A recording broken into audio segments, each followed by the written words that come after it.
Halo semuanya, kembali lagi berjumpa di mata kuliah Basic Programming atau Dasar Pemrograman. Nah, untuk materi kali ini, kita akan berbicara atau membahas tentang Control Structures menggunakan bahasa C.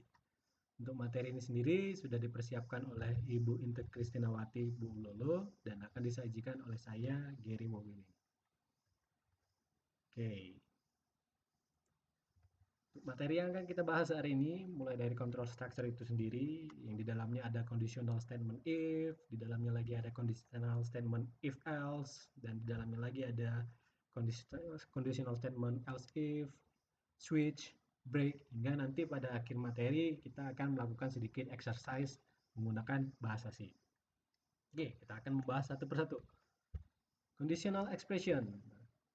Many statement pada bahasa pemrograman C itu sangat bergantung pada conditional expression yang menentukan bahwa action yang akan kita lakukan pada suatu pemrograman atau suatu code yang kita buat itu seperti apa.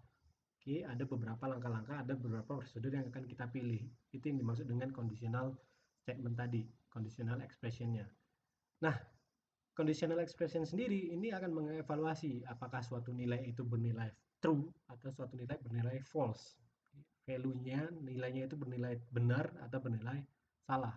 Nah, itu ya, kalau misalnya terjadi seperti itu, akan dihadapkan dengan pertanyaan seperti itu, dengan decision atau pemilihan seperti itu, kita akan memilih yang mana. Oke, pada pemrograman C atau pada bahasa C, true itu bernilai true atau nilainya itu yang bukan nol. Di luar dari nol itu adalah true, termasuk dengan negative number. Okay. Sementara kalau false itu pasti selalu bernilai nol atau zero. Okay. Itu yang perlu ditekankan di bahasa pemrograman C. Sekali lagi, kalau untuk true itu semua nilai kecuali nol atau kecuali zero, termasuk dengan negative number. Nah, sementara kalau false sudah pasti selalu zero atau nol. Oke. Nah, untuk control structure sendiri ada dua struktur pada bahasa C. Yang pertama itu decision control structures, dan yang kedua itu loop control structure. Nah, untuk loop control structure ini akan dibahas di video-video selanjutnya. Nah, hari ini saya akan membahas tentang decision control structure, mulai dari if else if, hingga switch. Nanti juga ada penggunaan break, go to, dan sebagainya yang akan bisa kita latih ketika kita menggunakan bahasa pemrograman C. Oke, kita masuk ke decision statement if else. Nah, untuk sintaknya sendiri kita bisa lihat yang pertama adalah if, lalu kita masukkan conditional expressionnya apa. Kita masukkan kondisinya, syaratnya awalnya itu apa. Jika syaratnya sudah terpenuhi, maka bisa masuk ke statement 1. Oke. Kalau syarat pertama tidak terpenuhi, dia akan masuk ke else. Blok else yang selanjutnya yaitu ke statement kedua. Oke. Nah, kalau kita lihat di sini flowchart-nya, kita akan melakukan pemilihan. Nah, di sini kondisinya apa? Kondisinya jika A sama dengan B gitu.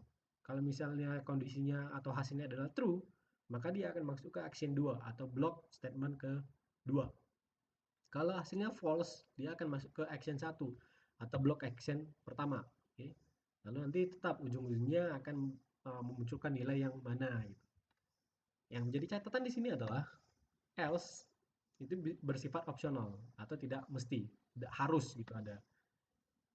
Karena pada else di sini sendiri tidak pun kita mengisi statement 2 atau block statement ini tidak perlu ada, itu bisa tetap bisa berjalan. Oke. Secara default, secara standarnya else itu merefer kepada if sebelumnya. Oke, jadi jika if-nya sudah kondisinya sudah terpenuhi, maka else tidak akan dijalankan. Tapi jika kondisi if tidak terpenuhi, tentu statement yang ada di if di sini di dalam blok if itu tidak akan dijalankan. Lalu bagaimana dengan else? Nah, else dia bisa sifatnya bisa tidak ada. Dalam artian statement di sini statement 2 atau false block tidak bisa kita tidak menuliskannya secara eksak gitu. Oke. Nah, untuk pemrograman yang baik dan benar, biasanya menggunakan yang namanya braces atau kurung kurawal. Oke. Untuk menandakan bahwa blok statement yang pertama atau blok if itu jelas awalnya di mana dan akhirnya di mana, dan tidak akan mengganggu code-code yang lain pada pemrograman C kita. Oke, selanjutnya, nah ini simple sederhana, contoh sederhana dari if else. If dengan condition statement saja tanpa menggunakan else. Kalau kode contohnya, kode programnya bisa kita lihat di sini. Kita akan memprint yang namanya nama gitu ya. Kita akan memasukkan nama. Nah, ini hanya ada satu block if saja tanpa ada block else. Karena tadi else bisa di do nothing, tidak melakukan apa-apa. Oke, kita bisa melihat di sini if. Nah, di sini strcmp ini adalah suatu fungsi bawaan dari si pemrograman C. Dia yang mana fungsi ini melakukan perbandingan dua string atau perbandingan dua karakter. Jadi di sini yang dibandingkan adalah variabel nama di sini. Variabel nama itu yang kita masukkan berdasarkan keyboard, lalu dibandingkan dengan string Budi. Oke, variabel nama yang kita masukkan dibandingkan dengan string Budi. Jika hasilnya sama, itu hasilnya adalah 0. Kalau berbeda, hasilnya adalah 1. Nah, karena ini strcmp fungsinya menghasilkan 0, akan dibandingkan dengan nilai value 0. Sehingga apa? Kalau nilai value-nya sama-sama 0, berarti dia masuk ke block statement block statement if. Sehingga di sini printf sesuatu nama is my best friend itu akan di-print atau dimunculkan ke dalam hasil keluaran. Lalu yang ini secara default, if-nya tidak dijalankan ataupun if-nya dijalankan, print yang di bawah is my classmate itu tetap akan berjalan. Nah, kita lihat contoh keluarannya. Jika saya memasukkan nama Budi, nah ini kan dia akan dibandingkan Budi akan dibandingkan dengan string yang ada di dalam kode kita. Karena dia sama, maka tentu statement if-nya ini akan dimasukkan, akan dijalankan. Budi is my best friend. Budi is my classmate. Nah, kalau kita contoh kedua keluarannya, kalau kita memberikan masukan yang namanya Bayu. Bayu kan tidak sama dengan Budi. Bayu ini yang kita masukkan melalui keyboard dibandingkan dengan masukan yang ada di code. Nah, karena Bayu tidak sama dengan Budi, maka block if yang ada di dalam ini tidak akan dijalankan. Sehingga secara default dia hanya menuliskan printf yang ada di luar block if, yaitu hanya menuliskan Bayu is my classmate. Oke, itu untuk else. If. Nah, ini if else kalau menggunakan ada else-nya, ada statement else-nya. Kalau yang pertama ini tadi dia hanya menggunakan if tanpa mengekspresikan secara langsung kondisi else. Nah, sekarang kita menggunakan yang namanya if dan else. Hampir sama seperti kode yang sebelumnya. Nah, kita melakukan modifikasi sedikit di sini. Nah, if tetap membandingkan string nama di sini, membandingkan masukan nama dengan string Budi. Kalau hasilnya 0, dia akan masuk ke block if. Oke, akan di print. Tulisannya apa? Tulisannya sesuatu nama is my best friend.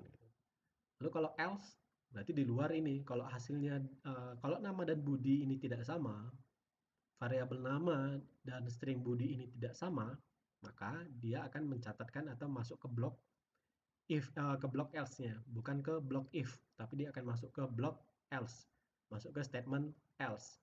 Yang mana statement else dia akan melakukan pekerjaan yaitu printf sesuatu nama is not my best friend. Nah, contohnya seperti ini bisa kita lihat. Oke.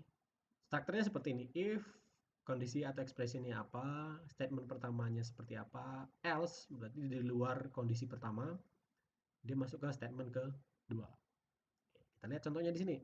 Kalau saya masukkan Budi, berarti dia akan masuk ke statement yang pertama, yaitu dia akan masuk ke block if. Budi di sini sama dengan Budi yang ada di code kita. Jadi dibuat yang di print adalah Budi is my best friend. Kembali lagi, kita jalankan lagi kodenya, kita run lagi kodenya. Nah, kalau kita masukkan nama Bayu, Bayu kan tidak sama dengan Budi. Oke, sehingga dia tidak akan masuk ke kondisi if. Dia akan masuk ke kondisi else. Sehingga dia akan menjalankan block statement yang ada di else, yaitu sesuatu nama, atau di sini adalah namanya Bayu. Bayu is not my friend. Jadi bedakan antara penggunaan if tanpa else dan juga if dengan menggunakan else. Keduanya sama-sama bisa digunakan untuk melakukan suatu ekspresi kondisi. Oke, kalau kita ingin menentukan suatu kondisi tertentu dan keluarannya apa, kita bisa membuat menggunakan if. Baik itu menggunakan else ataupun tidak menggunakan else. Oke. Nah, untuk contoh ketiga, if else ini sendiri dia seperti if di dalam if. Kalau kita lihat strukturnya, oke. Kalau kita lihat strukturnya di sini, if yang pertama, dia menjalankan kondisi expression yang pertama. Jika sudah terpenuhi untuk kondisi expression yang pertama, dia akan masuk ke blok if condition expression pertama. Nah, di dalam kondisi pertama if yang pertama tadi, dia menjalankan if yang lain. Dia menjalankan if yang lain, yaitu condition expression kedua. Kalau juga sudah terpenuhi, dia menjalankan statement yang pertama. Kalau tidak terpenuhi condition expression kedua, tapi dia memenuhi condition expression yang pertama, dia akan masuk ke blok else. Dia akan masuk ke blok else dan yang dijalankan adalah statement kedua. Oke. Ini contohnya seperti ini. Jadi if di dalam if atau nanti kita bisa bilang sebagai nested else, nested if else. Oke. If di dalam if gitu. If else di dalam if. Bisa seperti ini. Bagaimana kalau kita ingin membuat if lagi di dalam statement pertama ini, kita buat if lagi? Bisa. Kita bisa buat sebanyak mungkin. Oke. If di dalam if, di dalam if, di dalam if, bisa kita buat seperti itu. Asalkan ya tadi, mulai dari pertama kita akan masuk di atas, condition expression pertama dijalankan. Kalau sudah terpenuhi, dia akan masuk ke block statement yang ada di condition expression 1. Di dalamnya ada if else juga. Kita sesuaikan lagi. Apakah sesuai dengan condition expression yang tertera pada block if atau tidak. Ya. Contohnya seperti ini. Integer x. X ini merupakan sebuah variabel yang tipenya adalah integer. Kalau kita ingin menuliskan printf, memasukkan bilangan bulat, gitu kan. Nah, jika x modulus 2, kalau misalnya x modulus 2 hasilnya adalah 0, berarti apa? Berarti dia bilangan ganjil. Sorry, kalau misalnya x modulus 2 itu hasilnya true atau hasilnya di luar 0, berarti dia adalah bilangan ganjil. Kalau misalnya x ini tadi modulus 2, okay, nilainya 0, berarti dia bilangan genap. Oke. Ya, kalau misalnya dia dibagi 2, modulus 2, sisanya lebih dari 0, maka dia bilangan ganjil, masuk ke block statement if. Tapi kalau dia misalnya x itu tadi di modulus 2 hasilnya 0, dia masuk ke statement else, lakukan printf. Oke, itu tadi dia. Nah, itu merupakan contoh dari if else example. Untuk code programnya sendiri bisa kita coba-coba di lab untuk penggunaan programan bahasa C yang kita gunakan gitu ya. Tergantung kita mau menggunakan biasanya menggunakan IDE apa, terus nanti dilakukan running dan melakukan kompilasi dan running lalu menjalankan code-nya untuk melihat keluarannya seperti apa. Oke, sebagai refresher, nah operator sudah saya jelaskan di video-video selanjutnya sebelumnya. Ada operator AND, ada operator OR, dan ada operator NOT. Nah, ini operator yang digunakan untuk melakukan logika operator. Ada juga yang dilakukan untuk melakukan comparison atau perbandingan gitu. Ada yang sama dengan, tidak sama dengan, besar, kecil, besar sama dengan, kecil sama dengan. Hingga ada hierarki pada operator, mulai dari tertinggi, highest, to lowest, terendah. Nah, ini juga bisa kita gunakan pada expression kondisional kalau kita menggunakan if atau else statement. Okay. Kalau kita menggunakan if atau else statement. Nah, ini yang tadi saya bilang nested if else. Jadi di dalam if ada if lagi. Okay. Bisa sebanyak mungkin kita buat di dalam if, ada if, di dalam if-nya lagi, ada if-nya lagi. Oke. Asalkan ya kondisinya tadi antara kondisi yang pertama di blok yang terluar dan di blok terdalam itu berbeda-beda kondisinya. Mungkin yang untuk biasanya kalau menggunakan nested if, blok yang di luar, kondisi if yang keluar itu adalah itu yang umum. Masuk ke condition if di dalamnya lagi itu lebih spesifik. Value yang tentukan lebih spesifik, lebih detail lagi. Itu yang biasanya membedakan antara if else biasa dengan nested if else, nested yang bersarang, if else yang bersarang gitu ya. Nah, kalau misalnya menggunakan if else, ada beberapa permasalahan, ada beberapa problema yang kita hadapi kalau menggunakan if else gitu. Yang pertama biasanya kalau kita menggunakan more condition, more indentation. Indentation berarti lebih menjorok ke dalam lagi gitu code-nya. Akan sangat merepotkan untuk membaca code kita. Nah, perlu juga diperhatikan semakin banyak if-nya, kita harus perhatikan ini if yang mana sih, blok if yang mana, blok if yang di terluar kah, atau blok yang terdalam kah, atau blok if yang selanjutnya dan selanjutnya. Nah, itu yang harus diperhatikan gitu. Jangan sampai kita harusnya membuat if yang terluar, tapi yang dijalankan adalah if yang terdalam. Nah, itu yang harus diperhatikan. Begitu juga dengan penggunaan yang namanya braces ini atau kurung kurawal ini. Seperti saya bilang tadi, kalau pemrograman yang baik itu blok braces ini atau blok kurung kurawal ini harus selalu diperhatikan. Oke, untuk memisahkan mana blok code yang akan kita jalankan dengan yang code-code selanjutnya. Itu yang harus dibedakan.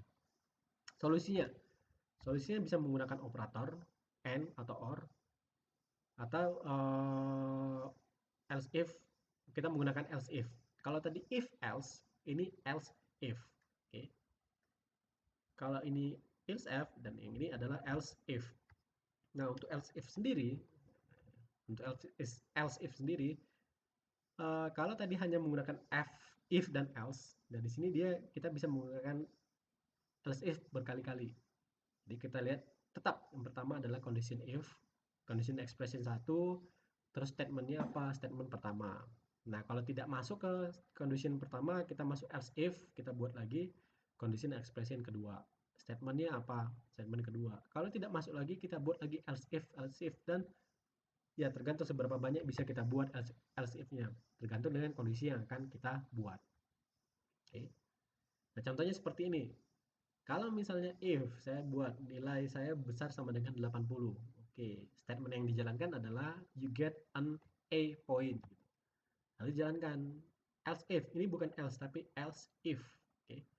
Nilai besar sama dengan besar 80 dan nilainya kecil nilainya kecil dari 80 dan nilainya besar sama dengan 65, maka statement printf you get a B. Nah, itu yang akan dijalankan. Lalu kalau dijalankan lagi else if hingga ya terakhir else if-nya ini kita buat kondisi. Nah, kalau kita tidak mau, kalau nilainya ada kondisi di luar yang kita buat, dia akan masuk ke blok else yang terakhir. Ini di luar if condition yang kita buat. Ya, jadi apa? Di sini karena dia tidak ada nilai, berarti kan nilainya di luar besar dari 80. Berarti nilainya di bawah, kalau kita bisa dibilang nilainya adalah di bawah 35. Nah, kita nggak perlu mendefinisikan di bawah 35. Kita bisa buat else saja di sini tanpa buat else if. Kalau kita print, berarti nilainya you fail, tidak lulus gitu istilahnya. Itu kalau menggunakan else dan if. Oke. Nah, untuk code sederhananya, code simpelnya bisa kita sederhanakan tanpa menggunakan yang namanya operator AND tadi. Oke, if else x-nya besar dari 65, ch-nya sama dengan b, karakternya sama dengan b. Lalu untuk print terakhir, langsung saja di print, Anda mendapatkan grade ch ini apa value-nya. Oke. Itu lebih sederhana lagi, tapi konsepnya sama, menggunakan else dan if. Kalau yang di sini else if digabung dengan operator and, di sini dia tidak menggunakan operator and. Karena apa? Kalau bisa kita lihat, kalau suatu code atau suatu nilai masuk di kondisi pertama dan kondisi pertama sudah terpenuhi, maka kondisi-kondisi di bawahnya tidak akan dibaca lagi. Tapi kalau misalnya kondisi pertama sudah tidak terpenuhi, dalam artian misalnya nilai 75, x-nya 75 berarti x-nya tidak besar dari 80 kan, berarti tidak masuk ke kondisi pertama. Dia masuk ke kondisi selanjutnya akan dicek. Else if, else if tadi kan nilai x-nya 75, x-nya besar sama dengan 65. Benar, berarti dia akan masuk ke kondisi ini, yang mana ch tadi sama dengan nilai value-nya b. Lalu yang di bawah itu tidak akan dibaca, tidak akan dijalankan. Oke, ingat Untuk penggunaan if ini dengan banyak kondisi tadi, if-nya banyak kondisi, terutama untuk yang nilai seperti ini, ya kita akan biasanya menentukan kalau misalnya sudah kondisi yang di atas sudah terpenuhi, kondisi di bawah tidak akan dibaca. Oke. Kondisi itu akan terus dijalankan sampai memang benar-benar ketemu kondisinya. Oke. Nah, else ch di sini ini di luar kondisi yang sudah kita tentukan. Jadi berapapun nilainya, kalau tidak memenuhi kondisi-kondisi yang di atas, dia akan mendapatkan nilai E. Oke, itu kalau menggunakan yang namanya else if. Oke. Nah, untuk selanjutnya nanti akan saya bahas masih ke dalam condition structure ini akan saya bahas di video-video selanjutnya. Oke. Untuk hari ini, untuk video kali ini saya selesaikan sampai di sini. Video selanjutnya bisa kalian lihat untuk pembahasan lebih dalam tentang yang namanya control structure. Terima kasih.